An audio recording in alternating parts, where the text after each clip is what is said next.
मुझे थोड़ी देर हो गई और आज बारिश भी हुई है। आप सबके प्रति मैं आभार प्रकट करना चाहती हूँ कि इतने समय से आप बैठे हैं और शांति से आपने मेरा इंतजार किया। बहुत बहुत धन्यवाद।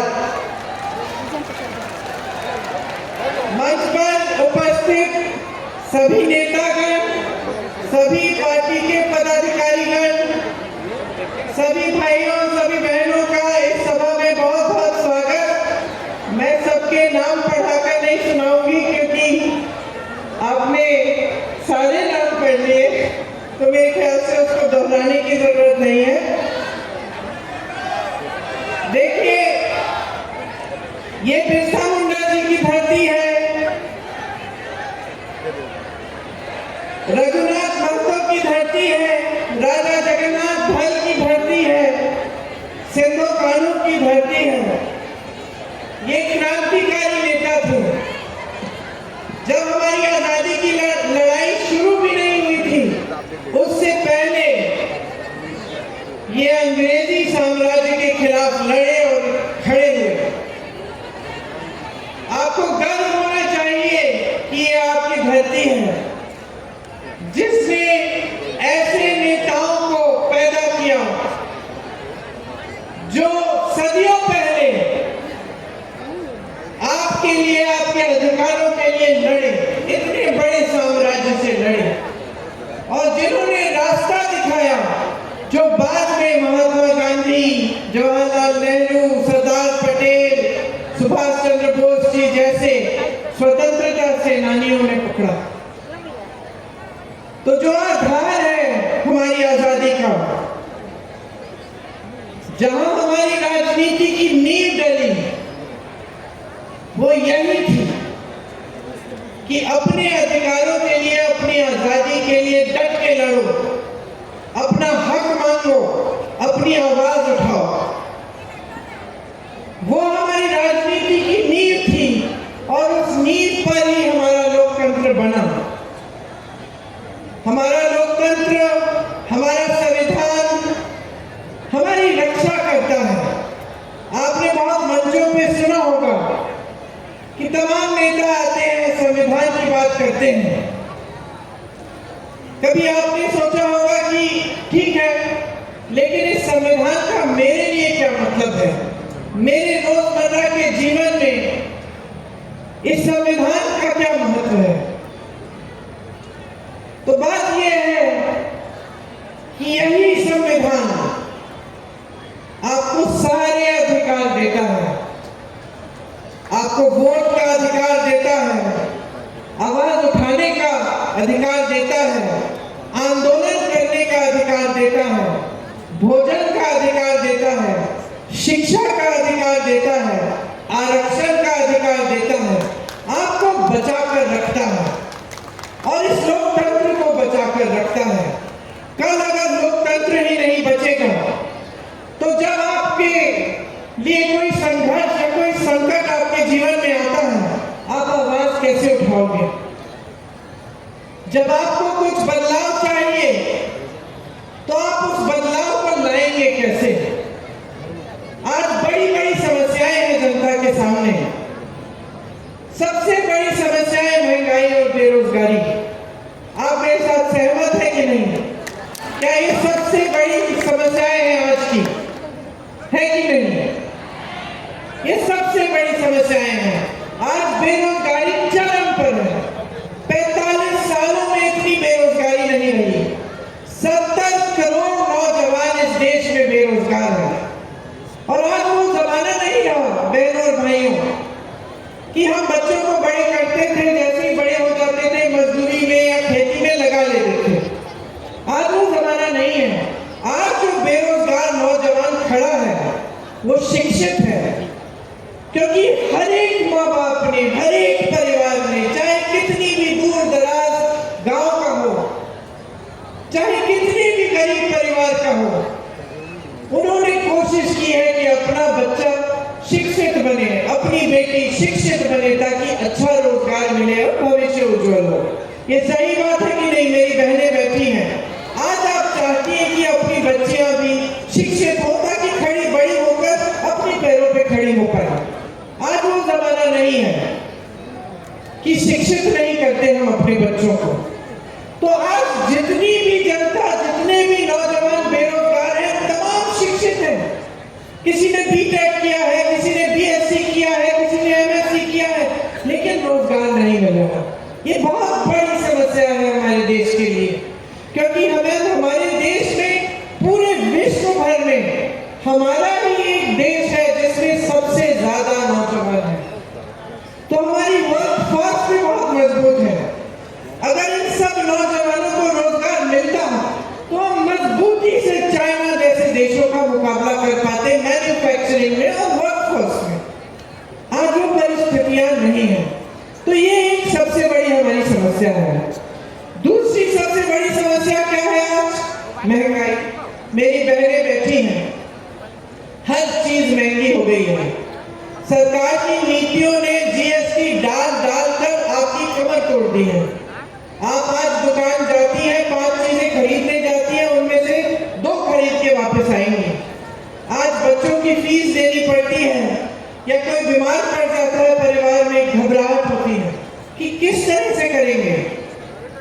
ऐसी समस्याएं जो पैदा हो जाती हैं गरीबी से, बेरोजगारी से, ऊपर से महंगाई भी है, किस तरह से आप सामना कर रहे हैं समझ में नहीं आता। हर चीज के लिए आपको संघर्ष करना पड़ रहा है। आप महिला हैं तो आप मजदूरी भी करेंगी, सब कुछ काम करने की कोशिश करेंगी, फिर भी आप घर आके काम करेंगी, घर में सबकी परवरिश करेंगी, सबका खाना देखेंगी, सफाई देखेंगी, सब कुछ आप देखती हैं। फिर भी आपको कोई राहत नहीं मिली है महंगाई से। आप किसान हैं तो आप खेती से कमाई नहीं कर पा रहे हैं, क्योंकि हर चीज पे जीएसटी है, पेट्रोल डीजल महंगा हो चुका है, हर तरफ से संकट ही संकट है। मिडिल क्लास के हैं तो ये नहीं है कि आपका जीवन भी बड़े आराम से चल रहा है। बेरोजगारी, महंगाई का खूब इफेक्ट आपके जीवन पे भी है, आप भी आगे नहीं बढ़ पा रहे हैं। और जितने बड़े बड़े संस्थान थे, जितने सरकारी कारोबार थे, जिससे स्थायी रोजगार मिलते थे, वो भी लगभग सारे आस्ते आस्ते करके अपने बड़े बड़े खरबपति मित्रों को मोदी जी ने और मोदी जी की सरकार ने सौंप दिए हैं। तो रोजगार आएगा कहां से? आपने अपने यहाँ देखा एचईसी का, किसी ने मुझे यहाँ आते आते बोला इसको बचाइए। अब ये खड़ा किया गया आपके लिए, और आज इसको कमजोर करके लगभग बंद होने के कगार पे है। सालों के लिए किसी को सैलरी नहीं मिली है। मोदी जी श्रेय लेते हैं। जब चंद्रयान 3 जाता है, मोदी जी श्रेय लेते हैं, उनकी फोटो खिंचती है, छपती है। और जिसने उसके लिए सारा काम किया, जिन इंजीनियरों ने काम किया, जिन्होंने सील बनाया, उनका क्या होगा? उनको आप सैलरी तक नहीं दे रहे हैं, उनके बारे में आप पूछ नहीं रहे हैं। तो जब मैंने शुरुआत की अपने भाषण की, तो मैंने अपनी राजनीति की नींव की बात की, लोकतंत्र की नींव की बात की। क्यों?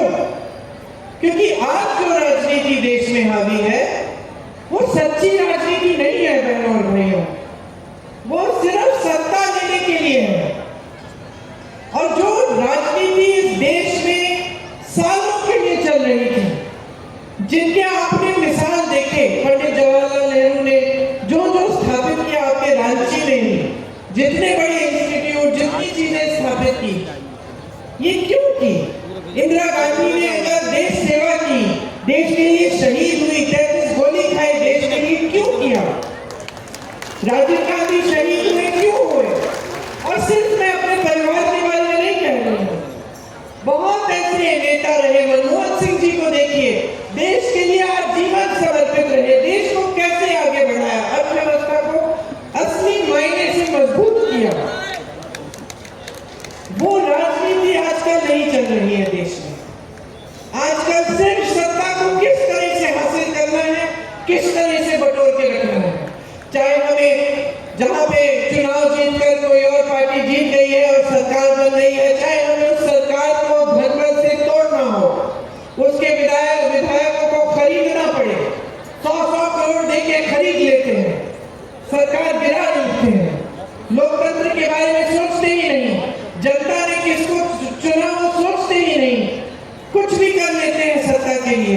चाहे फिर आपके मुख्यमंत्री की तरह मुख्यमंत्रियों को चुनाव से पहले जेल में डाल देते हैं, फर्जी मुकदमे डाल के, फर्जी बयान लेके जेल में डाल देते हैं, क्योंकि ताकि वो ठीक से लोकतंत्र के तहत चुनाव न लड़ पाए। या फिर कांग्रेस पार्टी के खाते बंद कर देते हैं कि एक पैसा खर्च न पाए, ताकि वो भी चुनाव ठीक से लड़ न पाए। सारी ऊपरी राजनीति है, ये हल्की है। आज हमारे प्रधानमंत्री आपके सामने आते हैं तो महंगाई का शब्द उनके मुंह से नहीं निकलता, बेरोजगारी का शब्द मुंह से नहीं निकलता। पूरी दुनिया में सबसे ज्यादा बेरोजगारी, और आप प्रधानमंत्री हैं, इतना बड़ा पद है, इतना तो आदर कर लीजिए जनता की कि इस बारे में बात तो करें। 10 सालों से सरकार चला रहे हैं, क्या बातें करते हैं आपके सामने आकर कि कांग्रेस पार्टी एक्स-रे मशीन लाएगी, आपके मंगलसूत्र चुराएगी। गुजरात में तो इन्होंने कह दिया कि अगर आपकी 2 भैंस हैं तो कांग्रेस पार्टी आपकी 1 भैंस चुरा लेगी। तो जहां मैं जाती हूँ बहनों, जहां मैं जाती हूँ, मैं कहती हूँ अपनी बहन भांगों में आ गई। वो अलग बात है कि अगर मुझे खींचनी पड़े तो खींची आएगी भी नहीं मेरे साथ। बात ये है, हम हंस रहे हैं, लेकिन ये हंसने वाली बात नहीं है, ये दुख की बात है। ये दुख की बात है कि आज हमारे देश के जो सबसे बड़े नेता हैं वो इतना भी आदर नहीं कर रहे हैं हमारे देश की जनता की कि चुनाव के समय, जब वोट लेने का समय है, 10 साल आपकी सरकार रही है, तो कम से कम जो आपने किया है विकास के लिए वो गिनवा लीजिए, जो आप करने जा रहे हैं वो बता दीजिए नौजवानों को। और जो सबसे बड़े संकट है जनता के, महंगाई, बेरोजगारी, इनके बारे में बात तो करिए। ठीक है, आपसे नहीं हो पाया, आप नहीं कर पाए, ये सुलझा नहीं कर पाए, कम से कम बोलिए तो सही, कहिए कि मैं जानता हूं कि इतनी बेरोजगारी है कि आप मुश्किल में हैं, मैंने कोशिश की, मैं कोशिश करूंगा, इतना तो कह दीजिए। लेकिन इतना भी नहीं कहते। वो भैंसों की बात कर रहे हैं, मंगलसूत्र को चुराने की बात कह रहे हैं। कभी इंटरव्यू देते हैं तो जो 10 सालों से उनकी राजनीति रही है, धर्म की राजनीति, जिस आधार पर उन्होंने हर एक भाषण दिया है और आज भी चुनाव में रोज दे रहे हैं, उस पूरी राजनीति का खंडन एक इंटरव्यू में कर पाते हैं कि अगर मैं हिंदू मुसलमान की बात करता तो मैं इस देश के प्रधानमंत्री बनने के लायक नहीं होता। खुद कह रहे हैं। तो इसका मतलब क्या है बहनों और भाइयों? इसका मतलब है कि जो राजनीति आपने की जीवन भर, जो आपकी विचारधारा रही है, जिस आधार पर आप 2 चुनाव जीत कर रहे हैं, उसका आपने खंडन कर दिया, उसको आपने एक इंटरव्यू में नकार दिया। तो आप उसमें ही नहीं खड़े हो पा रहे हैं, तो अपने वादों पे क्या खड़े होंगे? जो आपका आधार है उस पे तो खड़े हो जाइए। राहुल गांधी जी अपने आधार पर शुरू से खड़े हैं। 4000 किलोमीटर की यात्रा पैदल कन्याकुमारी से कश्मीर तक करते हैं, मणिपुर से मुंबई तक 4000 किलोमीटर और करते हैं, क्योंकि वो अपने आधार पर खड़े हैं। वो इस देश की लोकतंत्र को मानते हैं, वो इस देश के संविधान के लिए कुछ भी कर डालेंगे इसको बचाने के लिए, और वो पहचानते हैं कि लोकतंत्र में जनता सर्वोपरि है, जनता को झूठ नहीं बोला जाता। और अगर जनता को झूठ बोलेगा कोई नेता तो लोकतंत्र उसे सबक सिखाएगा। वो समझते हैं इस बात को। और मैंने ये अपनी आधार की बात क्यों कही, यहां से क्यों शुरुआत की मैंने भाषण की, क्योंकि एक गहराई होनी चाहिए नेता में जो पद संभालता है उसमें गहराई होनी चाहिए। उसमें एक श्रद्धा होनी चाहिए अपने देश के प्रति, अपनी जनता के प्रति। और वो श्रद्धा बोली में सिर्फ नहीं प्रकट होनी चाहिए, वो श्रद्धा अपने कार्यों में प्रकट होनी चाहिए। आप वादा करेंगे जनता को कि 2 करोड़ रोजगार मिल जाएंगे सबको, तो आप उस वादे पे खरे उतरिए। यही जनता की मांग है। अगर आप कहेंगे कि 15 लाख रुपए आपके खातों में डालेंगे, तो उस वादे पे खरे उतरिए। यही जनता की मांग है। जनता और कुछ नहीं चाहती। जनता चाहती है कि नेता सच्चा हो, ईमानदारी से काम करे, जनता की जो समस्याएं उसकी बात करे, उनको सुलझाए। कुछ इतना बड़ा नहीं मांग रही है जनता आपसे, लेकिन इस पर भी मोदी जी खड़े नहीं उतर सकते। उनके हर वादे को देखिए, एक वादा नहीं रखा उन्होंने। सिर्फ चुनाव आने के समय धर्म की बातें, यही मंगलसूत्र की बातें, यही भैंस चुराने वाली बातें। तो क्या हो गए हम? तो जनता क्या बेवकूफ है? आप बताइए, क्या समझते हैं? आप नौजवान हैं, वोट डालने जाएंगे, सुन रही हैं ध्यान से मेरी बातें। आप बताइए, आपको क्या चाहिए? आपको चाहिए एक राजनीतिक पार्टी और एक नेता जो आपकी गहराइयों को समझे, जो लोकतंत्र का आदर करे और जो दिन रात आपके लिए काम करे, आपकी समस्याओं को हल करने के लिए। यही चाहिए ना। तो जब आप संकट में हैं, तो कम से कम सुनवाई होनी चाहिए। यहाँ देश भर के किसानों ने आंदोलन किया 2 साल पहले, आप सबको याद होगा, सबने देखा टीवी पे। दिल्ली के बाहर सारे बैठे हुए थे, लाखों किसान। दिन रात उनकी यही मांग थी कि हमारी सुनवाई हो जाए। मोदी जी, जो 3 कानून आप लाए हैं हमें नहीं चाहिए, ये हमें बर्बाद कर देंगे, आपके खरबपति मित्रों को आगे बढ़ाएंगे, हमें बर्बाद कर देंगे, ये कानून नहीं चाहिए। मोदी जी क्या अपने घर से निकले उनसे बात करने के लिए? सुनवाई हुई उनकी, 600 किसान शहीद हो गए। 6 किसानों को जीप के नीचे कुचल दिया इनके मंत्री के बेटे ने। मोदी जी ने एक लफ्ज नहीं कहा, पलक नहीं झपकाई। यही है हमारे देश के प्रधानमंत्री। चुनाव आने लगा उत्तर प्रदेश का, उस समय विधानसभा का चुनाव था। चुनाव आने लगा, वोटों की बात हो गई, भैया कानून रद्द कर दो। कानून रद्द कर दिए। तो जब कानून चुनाव के लिए रद्द हो सकते थे, तो जब 600 किसान शहीद हो रहे थे, तब क्यों नहीं किए रद्द आपने? क्योंकि गहराई नहीं है। असलियत ये है बहनों और भाइयों, शायद आपको पसंद भी नहीं आएगी असलियत, लेकिन गहराई नहीं है इनमें। महिलाओं की बात लीजिए, महिलाओं के लिए आरक्षण की बात की उन्होंने, संसद में पास किया 33% आरक्षण महिलाओं के लिए।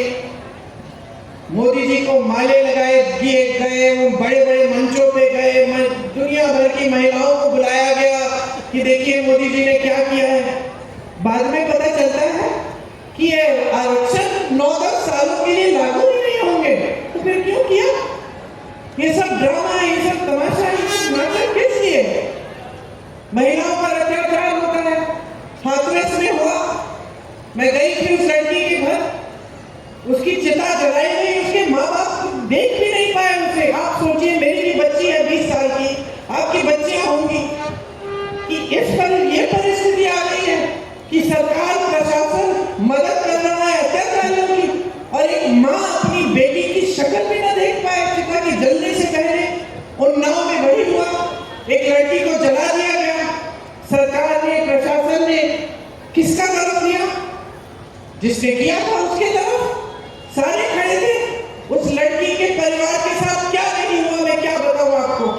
मैं उसके पिताजी से मिली, उसके खेत जलाए गए थे, उसके भाई को पीटा गया था, उसकी भाभी को धमकाया गया था, उसकी भाभी की 9 साल बच्ची को धमकाया गया था कि तुम स्कूल जाओगी, देखना तुम्हारे साथ भी ऐसा होगा।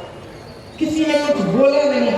हमारी ओलंपिक की मेडलिस्ट ओलंपिक्स में जाकर गोल्ड मेडल लाती है देश के लिए, मोदी जी घर बुलाते हैं, चाय पिलाते हैं, फोटो खिंचवाते हैं, सब जगह सारी मीडिया लिखती है मोदी जी तो है, मोदी है तो मुमकिन है जब वही लड़की सड़क पर उतरकर रोती है कि मेरे साथ अत्याचार हुआ है, आपके ही नेता ने किया है मोदी जी पूछते तक नहीं है उसे। रोकर उसने मुझे बताया कि दीदी मैं मेडलिस्ट हूँ, मैंने सोचा मैं बैठ जाऊंगी तो कोई तो सुनवाई होगी। मैंने देश का गर्व, देश के लिए देश को मैंने गर्वित किया है। वो खुद सोच नहीं सकती थी कि उसकी भी सुनवाई नहीं होगी। आज उसी नेता के बेटे को टिकट दिया हुआ है, चुनाव लड़ रहा है। तो गहराई कहाँ है? गहराई कहाँ है? बातों में गहराई नहीं है, कर्मों में गहराई नहीं है। गहराई कहाँ है? और अगर गहराई नहीं है हमारी राजनीति में, अगर हमारी प्रधानमंत्री में नहीं है, तो देश कैसे चला रहे हैं? मैं बताती हूँ, सारा देश बड़े बड़े खरबपतियों के लिए चल रहा है। सारा देश अडानी जी, अंबानी जी और 22 और खरबपतियों के लिए चल रहा है। देश के कोयले के खदान, देश के हवाई अड्डे, देश के बंदरगाह, देश की बिजली, देश का पावर, सारा उनके लिए। अभी जहां मैं गई थी, इस सभा से पहले अडानी जी को जमीन दी गई है, जमीन ले ली, मुआवजे नहीं दिए हैं, बिजली बन रही है खूब तेजी से। कहां जा रही है? विदेश में।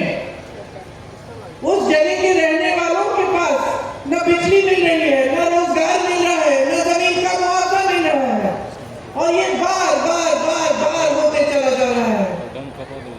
मोदी जी ने अगर एक काम किया है जो 70 सालों में कांग्रेस पार्टी नहीं कर पाई, वो कहते हैं ना 70 सालों में कांग्रेस ने जो किया, हमने 10 सालों में उसको किया है। कांग्रेस ने हमेशा इस देश की संपत्ति को आपके हाथों में देने का काम किया। आपको जमीन के पट्टे दिए, आपको जमीन के पट्टे दिए, आपको जंगल जमीन पर अधिकार दिया, जितने भोजन का अधिकार दिया। ये सब क्या है? ये सब देश की संपत्ति आपके हाथों में डालने का काम है। मोदी जी ने क्या किया? देश की सारी संपत्ति पकड़ा दी अपने बड़े बड़े खरबपति मित्रों को। 16 लाख करोड़ रुपए इन्होंने कर्ज माफ किए हैं। किसके? इन 22 खरबपतियों के, जिनके पास पहले से हजारों करोड़ है। इनके पास पहले से हजारों लाखों करोड़ है। ये कर्ज किस लिए लेते हैं? ये कर्ज इसलिए लेते हैं कि इनकी बेटी की शादी है। ये कर्ज इसलिए लेते हैं क्योंकि जमीन पे नुकसान हो गया है और आगे पता नहीं कि अगली रोटी कैसे खिलाएंगे अपने बच्चों को। ये कर्ज इसलिए लेते हैं क्योंकि कर्ज नहीं दिया तो बेटे की एमएससी बीएससी नहीं होगी, पास नहीं होगा, फीस भरनी है, ट्यूशन भरना है। ये कर्ज इसलिए लेते हैं ताकि इनके हजारों करोड़ कुछ और हजारों करोड़ बढ़ जाए। और हमारी सरकार इनके 16 लाख करोड़ रुपए माफ करती है। ठीक है, करना है, इंडस्ट्री को बढ़ाना है, करो जो करना है, लेकिन फिर जब किसान को कर्ज माफी की बात होती है तो फिर किसान का भी कर्ज माफ करो, गरीब का भी कर्ज माफ करो, फिर नौजवानों को रोजगार दो, नौजवानों को पैरों पे खड़े होने के लिए कोई स्कीम दो। 16 लाख करोड़ रुपए आपने उन्हें पकड़ा दिए। देश में किसान 10,000, 50,000, 1 लाख रुपए के लिए आत्महत्या कर रहे हैं और आप चुप हैं। सरकारी कर्मचारी, ये सारे पुलिस वाले खड़े हैं, इनके पेंशन की बात होती है, आप कहते पैसे नहीं है। पुराने पेंशन के लिए पैसे नहीं है भाई और बहनों। 16 लाख करोड़ रुपए और खरबपतियों के लिए है, पुराने पेंशन के लिए पैसे नहीं है इनके पास। किसानों के कर्ज माफ करने के लिए पैसे नहीं है इनके पास। नौजवानों को आत्मनिर्भर बनाने के लिए पैसे नहीं है इनके पास। बड़े बड़े G20 के इवेंट्स करने के लिए हैं। मोदी जी चमके, ऐसे लगे जैसे दुनिया के सबसे बड़े नेता हैं, इसके लिए पैसे हैं। नया संसद भवन बनाना है, उसके लिए 20,000 करोड़ रुपए हैं। लेकिन गन्ने का बकाया देना था उसी समय, कोविड से पहले 15,000 करोड़ रुपए का, उसके लिए पैसे नहीं थे। मोदी जी के 2 हवाई जहाज 16,000 करोड़ रुपए के खरीदने के लिए पैसे थे, लेकिन गन्ने के 15,000 करोड़ के बकाए के पैसे नहीं थे। तो समझ लीजिए, हल्के हैं, अपने लिए सब कुछ बटोर रहे हैं, सत्ता, संपत्ति। एक और काम किया मोदी जी ने और उनकी पार्टी ने जो कांग्रेस कभी नहीं कर पाई। 10 सालों में भाजपा को इस दुनिया की सबसे अमीर पार्टी बना दिया। कांग्रेस पार्टी को भ्रष्ट कहते हैं बहनों और भाइयों, कांग्रेस पार्टी को भ्रष्ट कहते हैं ना। हर सभा में जाके हम भ्रष्ट हैं, हमारे सारे साथी भ्रष्ट हैं, सबके बारे में। हम अगर इतने भ्रष्ट थे, 55 साल तो हम सत्ता में रहे, 70 सालों से देश आजाद है, जिसमें से 55 साल कांग्रेस सत्ता में रही। तो इन 55 सालों में कांग्रेस दुनिया की सबसे अमीर पार्टी बन नहीं पाई, ना किसी ने प्रयास किया ऐसे बनाने का, और 10 सालों में आपने बना डाली।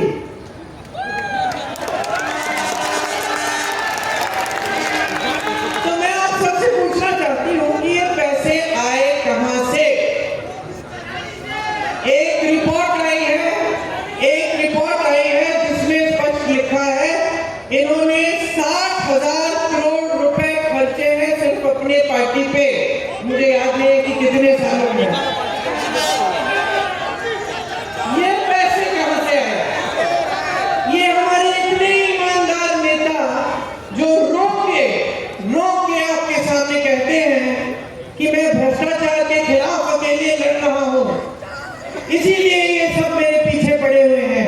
अच्छा, तो देश के इतिहास में, देश के पूरे इतिहास में कोई ऐसी किसी प्रधानमंत्री ने ऐसी स्कीम नहीं निकाली जैसी इन्होंने निकाली, इलेक्टोरल बॉन्ड की स्कीम, जिसमें जो चंदा देगा उसका नाम गुप्त रहेगा।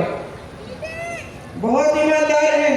बताइए, आपको किसी से चंदा लेना है तो आप छुप के लेंगे? अगर ईमानदार हैं तो छुप के लेंगे कि सबके सामने लेंगे? मंदिर के लिए जब चंदा इकट्ठा करने आते हैं कि छुप के आते हैं, सबके सामने आते हैं? मंदिर के लिए है, किसी चंदा दे तो हम लोग देते हैं चंदा, है कि नहीं? तो अगर ईमानदारी का काम है तो आप सबके सामने लो, छुपाने की क्या बात है? इन्होंने क्या किया? स्कीम निकाल दी इलेक्टोरल बॉन्ड, सब नाम गुप्त रहेंगे। जब न्यायपालिका ने देखा कि भाई ये तो गलत स्कीम है, इसमें तो भ्रष्टाचार होगा, सूची निकालो, तो सूची निकालते हैं। अब मोदी जी क्या कहते हैं कि देखिए मैंने तो सबसे ईमानदारी की स्कीम निकाली, सारी सूची पारदर्शी है, सार्वजनिक कर दी। अरे आपने थोड़ी की, तो न्यायपालिका ने मजबूर करा के कराया आपसे। ठीक है, सूची निकलती है, सुन लीजिए, जिसमें छापा मारा उससे चंदा लिया, छापे बंद। जिसमें मुकदमे लगाए, चंदा लिया, मुकदमे ठंडे बस्ते में। जिसने गुजरात का पुल बनाया, जिसमें से सारे लोग गिर के, सैकड़ों लोग बह गए, पानी में मर गए, उनसे चंदा लिया मोदी जी की पार्टी ने। आपको वैक्सीन लगी वैक्सीन? किस किस को लगी? सबको वैक्सीन लगी, दो मुझे भी। वैक्सीन बनाने वाली कंपनी से 52 करोड़ रुपए चंदा लिया। आज हम सब घबरा रहे हैं कि भाई इस वैक्सीन में क्या था, क्योंकि एक नई रिपोर्ट आई है कि वैक्सीन लेने से कुछ लोगों को एकदम भयानक से वो हो सकते हैं और वो मर सकते हैं। आज हम घबरा रहे हैं। मोदी जी ने कौन सी वैक्सीन ली है मुझे नहीं मालूम, लेकिन हमको तो दिलवा दी 52 करोड़ रुपए चंदा लेके, है कि नहीं? तो आप सब कुछ कर रहे हैं, आप सरकारें गिरा रहे हैं, सामने सबके सामने मीडिया आपकी वाहवाही कर रहा है रोज। क्यों? क्योंकि इस देश में 97% मीडिया की कंपनी बड़े बड़े खरबपतियों की है, इसलिए हम लोग टीवी चलाते हैं, यही दिखता है कि वाह वाह वाह वाह, अर्थव्यवस्था इतनी तेजी से आगे बढ़ रही है, मोदी जी ने वो काम कर डाले हैं जो किसी ने नहीं किए। हाईवे शुरू किए कांग्रेस पार्टी ने, उद्घाटन कर रहे मोदी जी, उसमें मोदी जी का नाम। हर चीज, आधी चीजें, ये जो राशन मिलता है आपको 5 किलो, समझ लीजिए, इसकी गहराई समझिए। ये 5 किलो राशन देना मोदी जी की मजबूरी है, क्योंकि कांग्रेस पार्टी भोजन का अधिकार लाई थी आपके लिए। भोजन का अधिकार का मतलब है कि हर गरीब परिवार को कोई भी सरकार आए जाए उसको राशन देना पड़ेगा। इसीलिए मोदी जी से आपको राशन मिलता है, उनकी मजबूरी है, कानूनी अधिकार है आपका। अपनी फोटो चेक ली, ये मीडिया वालों ने कह दिया कि ये तो मास्टर स्ट्रोक है मोदी जी का, सबसे बड़ी मोदी जी की स्कीम है, लो देखो। अब हम सब मान गए, क्योंकि हम जो टीवी में देखते हैं हमें लगता है कि सच ही होगा, है कि नहीं? लेकिन समझ लीजिए, आज जो टीवी में दिख रहा है वो सच्चाई नहीं है, सच्चाई नहीं है। आज इस देश की सच्चाई ये है कि बड़े बड़े खरबपति, वो भी सारे नहीं 22, आगे बढ़ते चले जा रहे हैं, और इस देश का गरीब, इस देश का मिडिल क्लास, इस देश का अधिकारी, इस देश का किसान, इस देश का मजदूर, इस देश का जवान पीछे होता जा रहा है, गरीब होता जा रहा है। अग्निवीर जैसी स्कीम लाते हैं, 4 साल सेना में भर्ती हो जाओ, शहीद हो जाओगे तो फिक्र मत करो, पेंशन नहीं मिलेगा शहादत के लिए, शहीद का दर्जा भी नहीं मिलेगा, वापस घर जाना होगा 4 साल बाद सेना में भर्ती होके, तो बेरोजगार हो जाओगे, फिर से नौकरी ढूंढना शुरू करो। ये है इनकी स्कीम बेरोजगारी के खिलाफ को सुलझाने के लिए, ये है इनकी स्कीम। तो या तो आप गहराई में समझ लीजिए, ये देश देखिए बहुत विविध देश है। इस देश में हर धर्म, हर जाति, हर संस्कृति के लोग रहते हैं। अब चुनावी मंच पर आके सारे नेता आपको ये 3 शब्द बोलते होंगे जरूर, जल, जंगल, जमीन। मोदी जी भी बोलेंगे आएंगे तो, लेकिन इसका मतलब क्या है? क्या ये समझते हैं? इनकी नीतियों में दिख रहा है? नहीं दिखता। जहां मौका मिला है वहां बड़े बड़े खरबपतियों की को आपकी जल, आपके जमीन और आपके जंगल सौंप दिए हैं, आपके अधिकार सौंपने जा रहे हैं, संविधान को बदलने की बात करते हैं। वही संविधान जो आपको बचा के रखता है, जो आपकी संस्कृति को बचाता है, जो आपके धर्म को बचाता है, वही संविधान बदलने चले जो आपके आरक्षण को बचाता है, आपके अधिकार को बचाता है।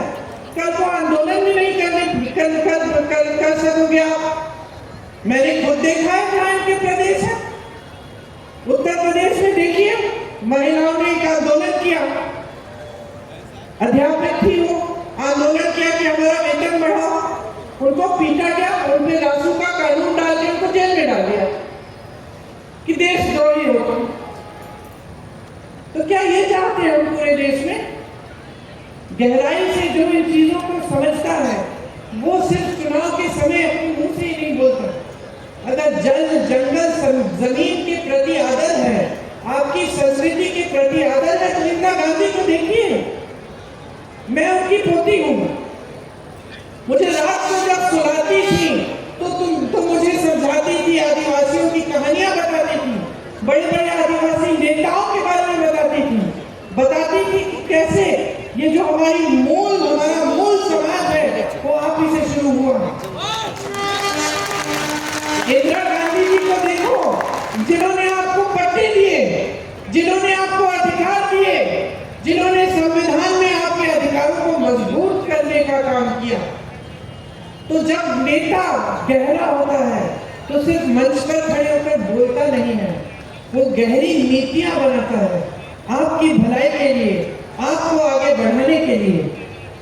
तो ऐसी राजनीति चाहते हैं आप, या फिर आप ऐसी राजनीति चाहते हैं जो आप टीवी पे देखें कि सब अच्छा हो रहा है, आपके जीवन में ना उतरे, आपका जीवन रहेगा वही, आपकी कोई तरक्की नहीं हो रही है, आप आगे बढ़ नहीं रहे हो, आपका यहाँ AGC है, कितने संकट में है, आपको वेतन नहीं मिल रहा है, लेकिन आप किसी मीडिया वाले से पूछेंगे, सब कहेंगे कि भाई देश की तो बहुत तरक्की हो रही है, अर्थव्यवस्था तो बहुत मजबूत हो रही है, यहाँ तो सब खुशहाल है, आदिवासी खुशहाल है, किसान खुशहाल है। लेकिन ये सच्चाई नहीं है।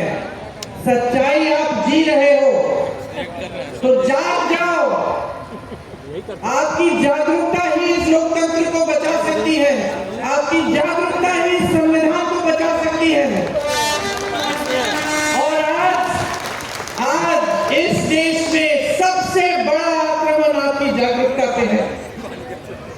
मैं आपको ये नहीं कहने आई हूं कि वोट दो, मैं ये कहने आई हूं कि जागरूक बनो।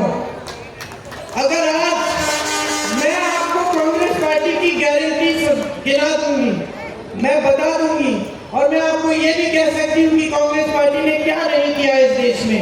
IIM, ITI, ISRO, DRDO, आपका HEC, कुछ भी ले लीजिए, कहीं भी देखिए, बड़े बड़े हाईवे सब कांग्रेस पार्टी ने किए, सब बनाए। इन्होंने कितने IIT बनाए, कितने IIM बनाए, कितने बनाए, जो कितने एम्स बनाए। तो मैं आपको अभी गिनाऊंगी हमारी गारंटी क्या है।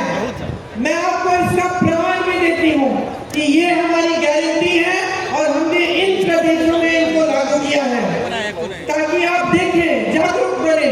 मैं कह रही हूँ, राजस्थान में 25 लाख का हमने हेल्थ इंश्योरेंस दिया, स्वास्थ्य बीमा 25 लाख तक सबका इलाज मुफ्त था। पता करिए सच बोल रही है कि नहीं, फोन लगाइए किसी को राजस्थान में, पता करिए ये सच है कि वहां पे जो कांग्रेस की सरकार थी उन्होंने ऐसा किया। कर्नाटका में महिलाओं के खाते में 2000 रुपए हर महीने जा रहे हैं। फोन करके पता करिए, कर्नाटका में कोई साथी है, पता करिए क्या ये प्रियंका गांधी जो बोल के गई है वो सच है कि नहीं है।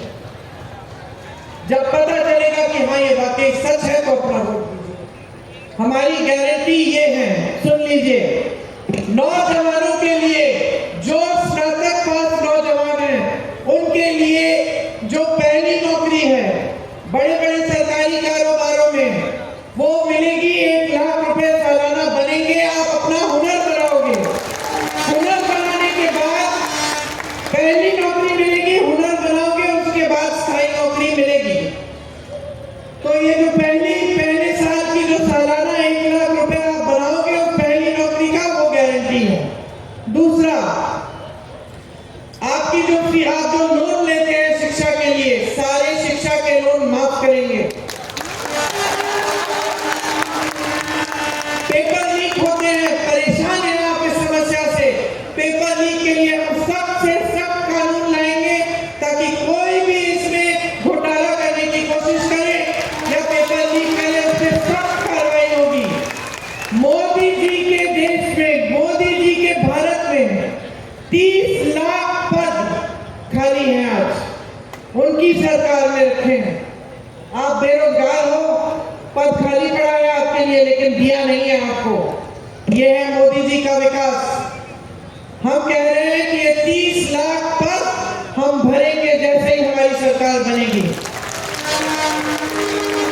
किसानों के लिए हम कह रहे हैं कि जितने भी खेती के सामान हैं उन पे GST हटा देंगे, ताकि वो सस्ते हो जाएं। आपका कानूनी अधिकार बनेगा कि आपको न्यूनतम समर्थन मूल्य मिलना ही पड़ेगा। जैसे भोजन के अधिकार में आपको मिलता है, उस तरह से किसानों के लिए न्यूनतम समर्थन मूल्य आपका कानूनी अधिकार बनेगा। आपके कर्ज माफी के लिए एक स्थायी आयोग बनेगा, ताकि जब जब आप संकट में हैं, कर्ज के लिए आपको मदद चाहिए, आप उस आयोग में जाके ले पाएंगे। बहनों, आपके लिए हर गरीब परिवार की सबसे बड़ी महिला के खाते में 8,500 रुपए हर महीने सरकार डालेगी। 1 लाख रुपए सालाना हर गरीब परिवार में सरकार दिलाएगी। जो आशा बहुएं हैं, जो आंगनबाड़ी की बहनें हैं, मिड डे मील की बहनें हैं, आपके लिए जो आपके मानदेय हैं वो दुगने किए जाएंगे। सारे सरकारी पद जो हैं उनमें 50% महिलाओं को दिए जाएंगे।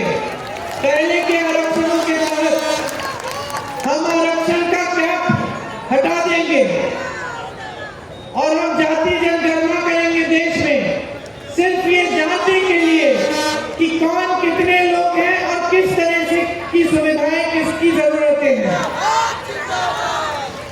आज मजदूरों का शोषण होता है। कोई भी ठेकेदार आपको कितनी भी मजदूरी दे दे, कोई पूछने वाला नहीं है। हम कानून बनाएंगे, 400 रुपए प्रतिदिन से कम मजदूरी कोई नहीं दे पाएगा। हम गांव में मनरेगा लाए थे, गांव में हमने ये 100 दिन का पक्का रोजगार हमने तय किया था,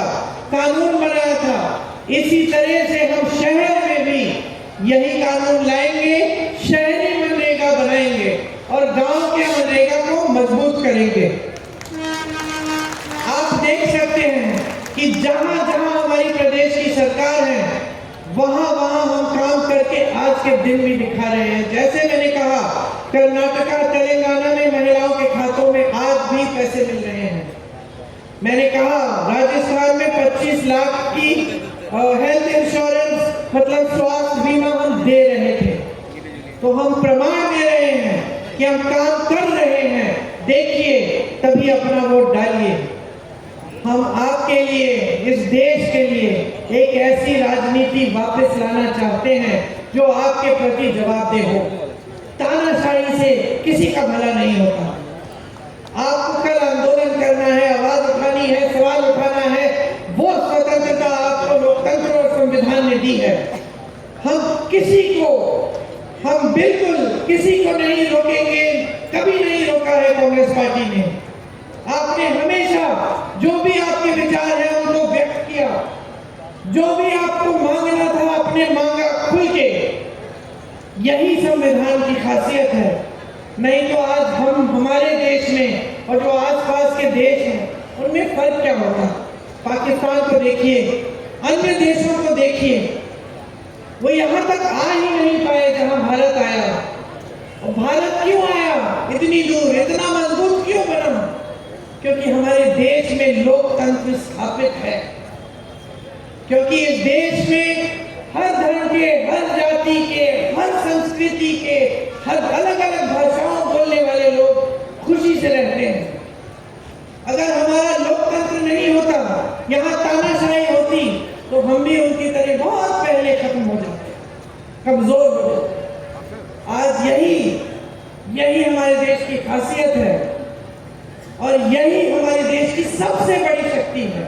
आप हो तो आप जागरूक बनिए, अपनी शक्ति को समझिए।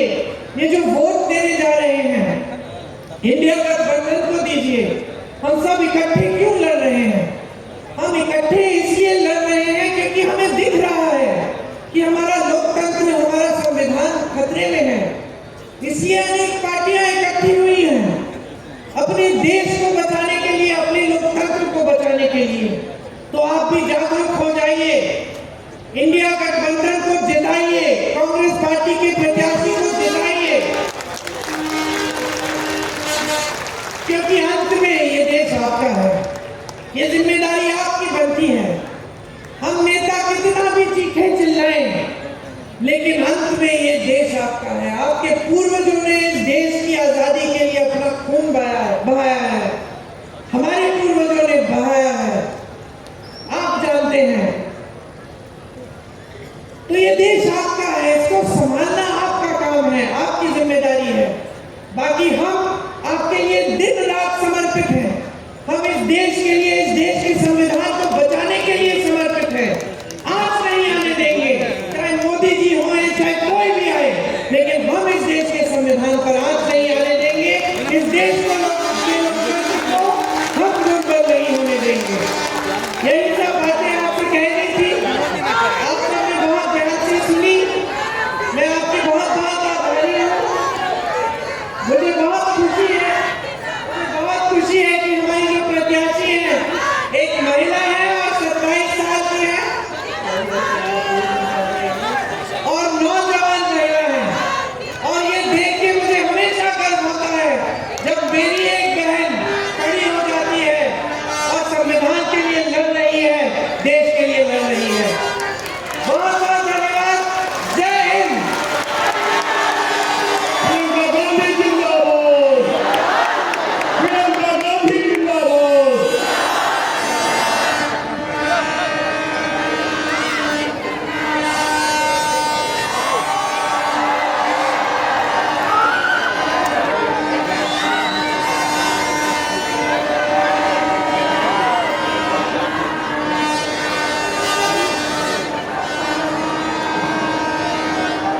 आज की सभा में सभी गठबंधन दल के